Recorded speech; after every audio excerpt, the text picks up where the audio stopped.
বন্ধুরা, আজকে তোমাদের দেখাবো ফেসবুক পেজের সাথে ইউটিউব চ্যানেল কিভাবে যুক্ত করে রাখতে হয়। এই কাজটি যদি করতে পারো তাহলে তোমার ইউটিউব চ্যানেলে সাবস্ক্রাইবারের সংখ্যা আগের চেয়ে অনেক বেশি হবে।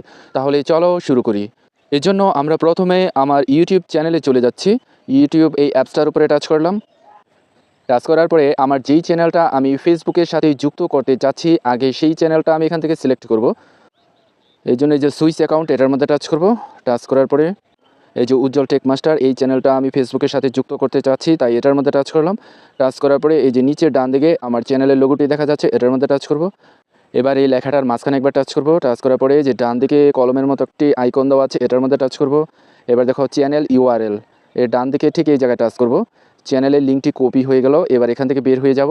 বের হওয়ার পরে ফেসবুক অফিসিয়াল অ্যাপস এটার মধ্যে টাচ করব। টাচ করার পরে এই যে এই লোগোটি দেওয়া আছে এটার মধ্যে একবার টাচ করব। ছবিটার উপরে টাচ করার পরে এইরকম অপশন চলে আসবে। ডান দিকে দেখো 3 ডট দেওয়া আছে, এটার মধ্যে টাচ করব। টাচ করার পরে এখানে দেখো অ্যাড অ্যাকশন বাটন, এটার মধ্যে টাচ করব। টাচ করার পরে এই যে এডিট বাটনস এটার মধ্যে টাচ করব। টাচ করার পরে সামান্য স্ক্রল ডাউন করে একটু নিচের দিকে চলে যাব। এই যে এখানে দেখো ওয়াচ নাও ইউটিউবের একটা লোগো দেওয়া আছে, এর ডান দিকে টাচ করে একটা টিক চিহ্ন তুলে দেবো। এবার আমার ইউটিউব চ্যানেলের যে লিঙ্কটা কপি করে এনেছিলাম সেটা এখানে পেস্ট করে দেবো। এই জন্য আঙুলটি টাচ করে ধরে রাখবো। উপরে পেস্ট অপশন আছে, এটার মধ্যে টাচ করব। এবার নিচে যে সেভ অপশন আছে এটার মধ্যে টাচ করব।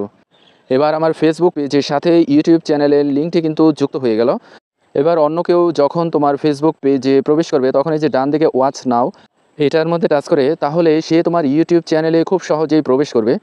এতে কিন্তু তোমার সাবস্ক্রাইবার আগের চেয়ে অনেকটাই বেড়ে যাবে। আশা করি বন্ধুরা বুঝতে পেরেছো। ভিডিওটি যদি ভালো লাগে তাহলে লাইক, কমেন্ট, শেয়ার এবং সাবস্ক্রাইব করার অনুরোধ রইল।